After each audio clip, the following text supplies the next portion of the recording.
Since St. Patrick's Day is fast approaching, I thought I'd share with you some of my favourite Irish recipes and some of my favourite locations as well from my home county in Donegal in Ireland. On the menu, there'll be my Irish stew. It's a real simple and delicious lamb stew. For dessert, it's my Guinness Cheesecake. I can make no claims whatsoever that this is Irish in origin, but it does contain some of our finest Irish ingredients. And if, like me, you tend to overindulge on St. Patrick's Day, then I've got just the thing for you. My Hangover Eggs, they've got carbs, they've got protein, and they've got spice, everything that's needed to wake you up. I hope you enjoy this video, and you'll find a link in the description box below to all these recipes on my website.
Stew is a great thing to make if you've got a crowd coming for dinner. One, it's very simple to make. Two, it's no more difficult to make for a crowd than it is to make for two. And my Irish stew is so simple. It relies on very few ingredients, but they are very good ingredients. And you will need, if you're going to make this, a kilo of diced shoulder of lamb, a few carrots, a couple of onions and some celery, as easy as that, and a couple of other things, but nothing major. I'll get some heat on under the casserole, and a stew's a great thing to make ahead of time because the longer it sits overnight in the fridge, the flavours will develop and make it even tastier. Okay, so I need a little bit of flour, not an awful lot, 2 tablespoons is about fine.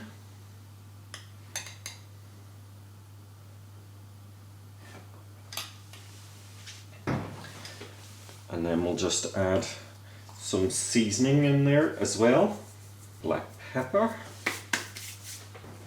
Mix together. The flour will help it brown, which adds flavour. We'll get some oil in here. Don't need an awful lot, just enough to help fry the meat. And don't dump all the meat in at one time. Do this in batches. Otherwise it'll stew, go grey, and you've lost all the flavour.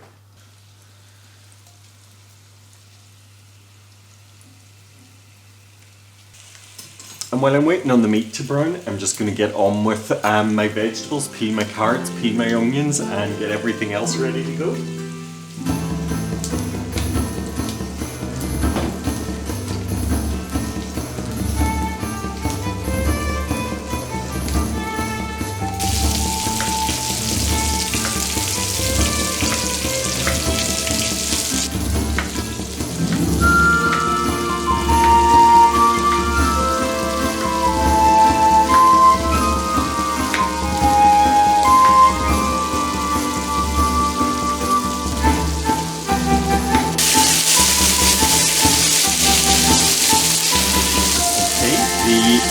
Has browned.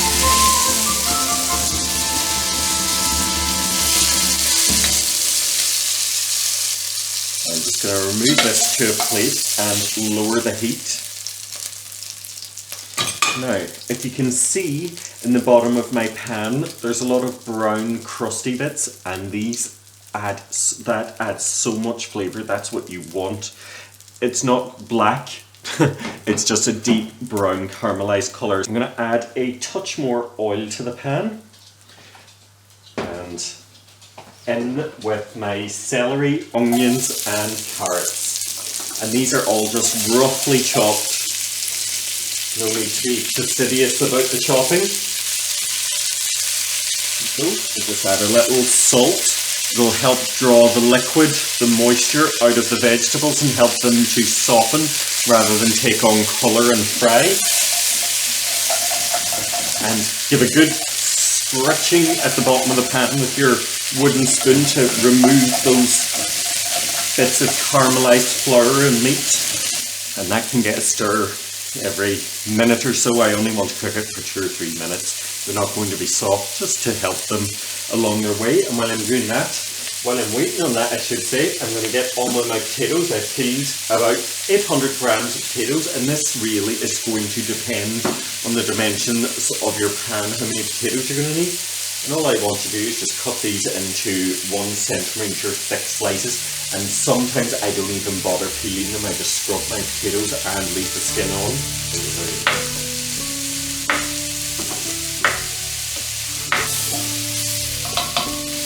Smells so amazing already. Now I want a litre of beef stock, and this is just a stock pot I have dissolved in a litre of boiling water.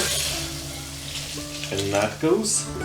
And again, give a good scritch about the bottom of the pan to get up any bits of those caramelised flavours that are stuck to the bottom of the pan.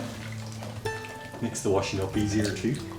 And you can see it's these bits of dark brown bits at the bottom that really add a deep colour to the liquid. I'll add 2 bay leaves, a good grind of pepper,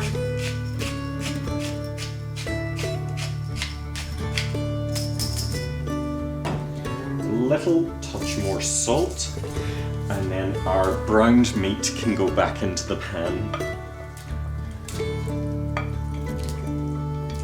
And any juices that have collected, of course. And now I'm just going to start laying my potatoes on top.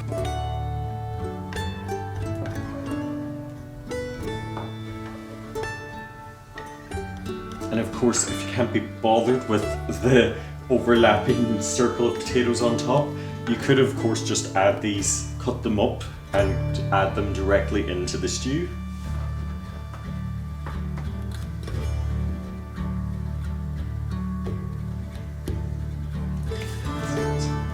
Potatoes just need a little salt and pepper now.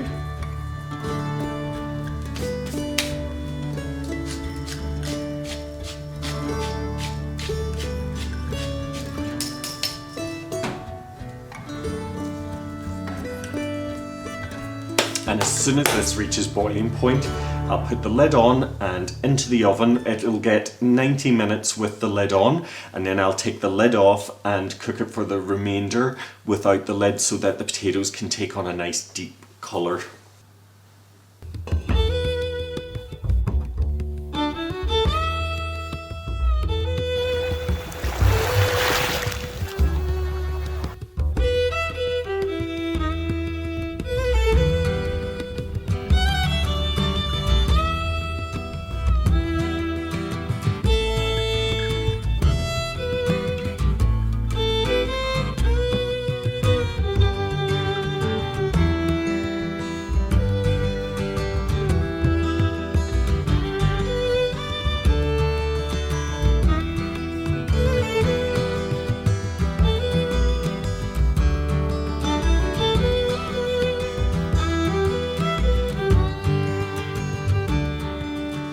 Guinness cheesecake is such a cinch to make, and again it's one of those recipes that is best made the day ahead because it is best when it's properly cold, so leaving it overnight in the fridge is just perfect.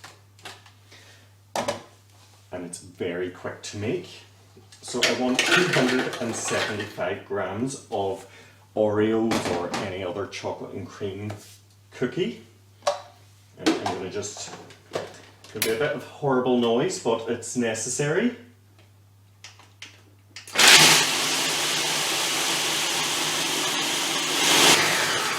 And then I have 50 grams of butter, which I've just melted in the microwave, and I'm just going to pour this in with the motor running.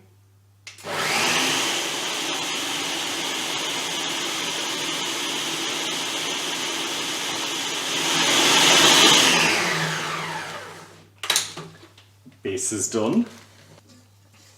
I have a 9-inch cake pan, so I'm just going to tip this in. I should say this is a springform tin, and you really do want to use a springform tin because it makes it easy to remove the cheesecake later to unclip it. And you can see the base is every bit as dark as a pint of stout. Push that into the tin. So a bit of Blue Peter work now. So we're going to be cooking the cheesecake in a water bath, and what I mean by that is we're going to put it into a roasting tin and pour a little bit of boiling water around it. Just helps it stay lovely, soft and smooth and creamy.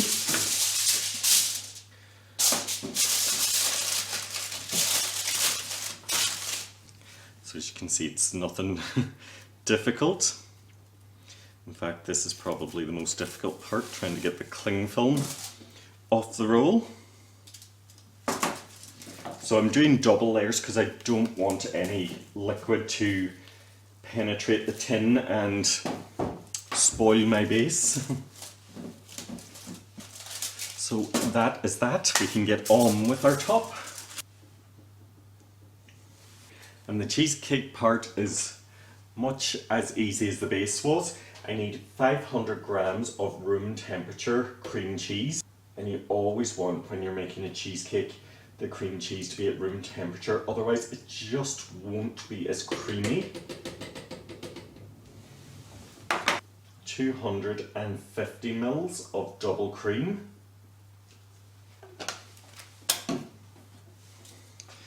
And 200 of sour cream. You have to have time with cheesecake. 100 grams of dark brown sugar, and I mean the really dark treacly like sugar. This adds a rich molassesy flavour. And for sweetness, 125 grams of caster sugar. Next, I need 3 eggs.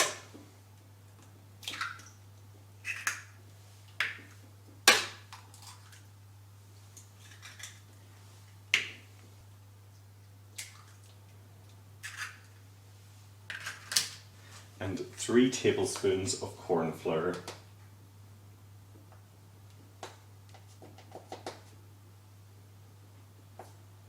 And what am I doing? I have forgot to put my Guinness on. I'm making a Guinness cheesecake, so I do need Guinness. So 225 mils of Guinness.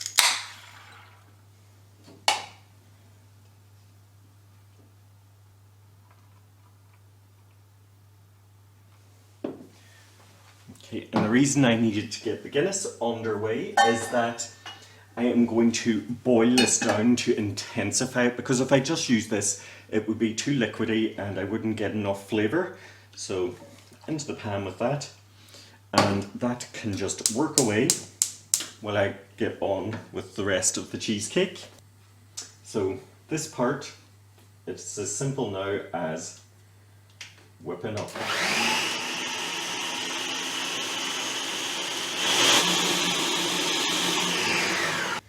I want to pour off about a cup's worth of the cheesecake filling. And we'll get rid of this. And to this part, the larger part, the Guinness part, I want to add 2 tablespoons of cocoa powder. No need to sieve. Just adds a subtle hint of chocolate.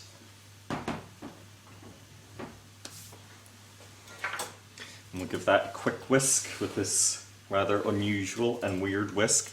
If anyone actually knows the purpose of this, leave me a comment down below.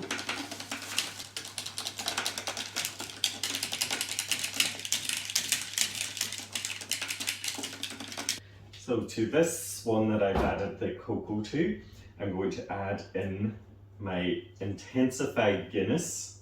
And again, just give it a quick little whisk together.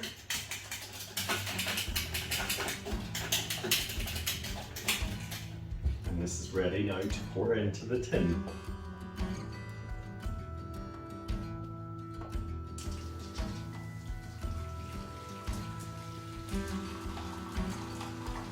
Pour it in until it just comes about halfway up the tin. This goes into the oven for 30 minutes at 180 degrees. I then add the topping and lower the temperature to 150 and give it a further 30 minutes. And the bit that I reserved earlier, I now need. So this is the manila toned topping of the Guinness. So, and for that, I'm using some Baileys. I want 60 mils. Stir that through.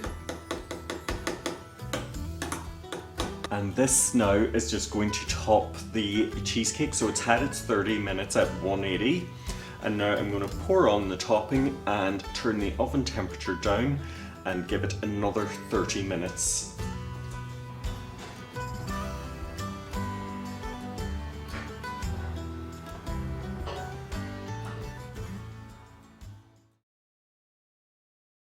When the cheesecake has had its time in the oven, I switch the oven off and leave the door slightly ajar and let the cheesecake sit in the oven for a further 60 minutes.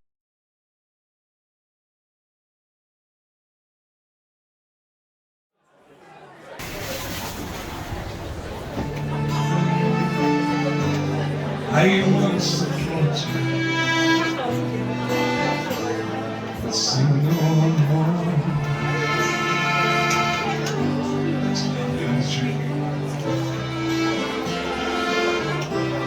I'm drunk today, and I'm sad and so.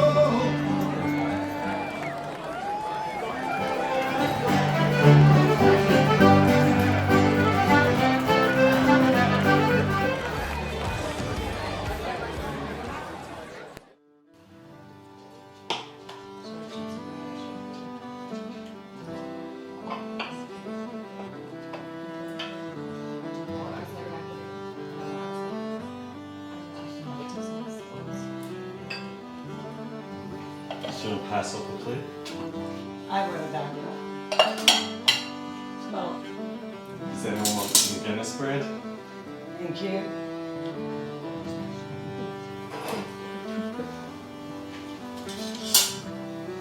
The lime's lovely.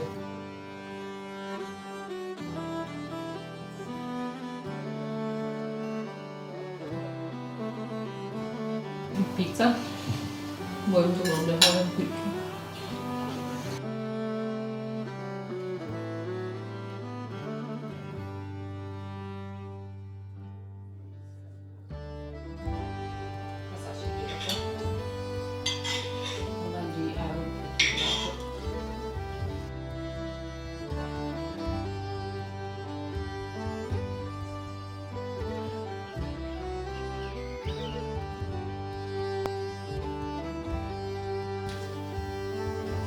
Feeling a little bit worse for wear today, but I'm sure many of us are the day after St. Patrick's Day.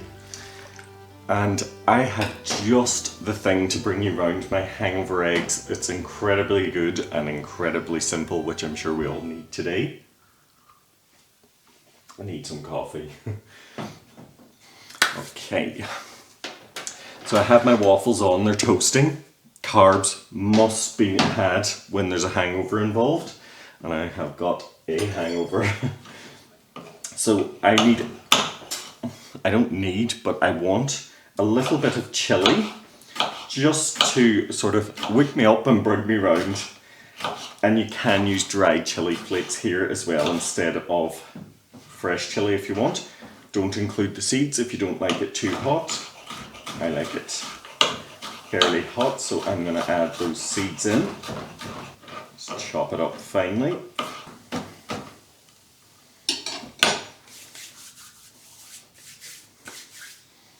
And this sauce is so incredibly easy. I just want a small pot. You're pretty much just warming the ingredients up together, that's it. In with my chopped chilli. Tablespoon of runny honey.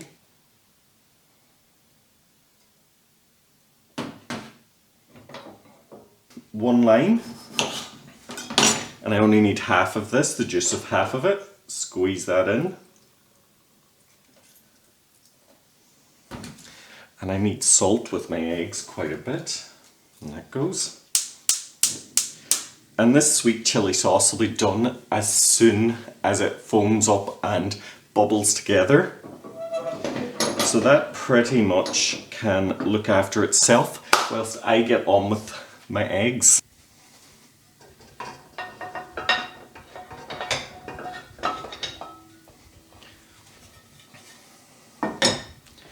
I'm frying my eggs. Need a little oil.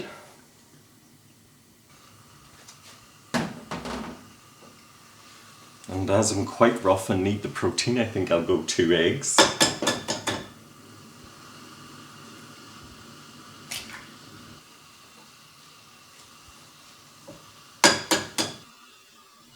As you can see, my sauce is foaming up, so off with the heat. And that can just sit aside until my eggs are fried and my waffles are toasted. And whilst I'm waiting on the eggs, I'll just grab some parsley, some vitamin C, all will help again.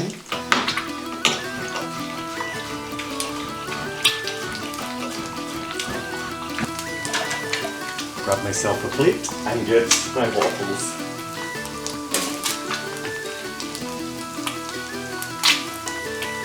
You may need to do 2 or 3 cycles depending on your toaster. My eggs are done enough, crispy underneath but still runny.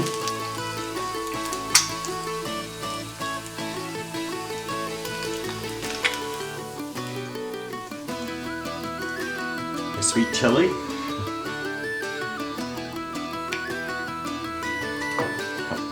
Stuck into this. And then I'm going to blanket it with this chopped parsley. I know it's an excessive amount really for this, but the vitamin C is much needed today. If this doesn't make me feel better, nothing will. And I think I'll just give it a touch more salt. I'm ready for breakfast.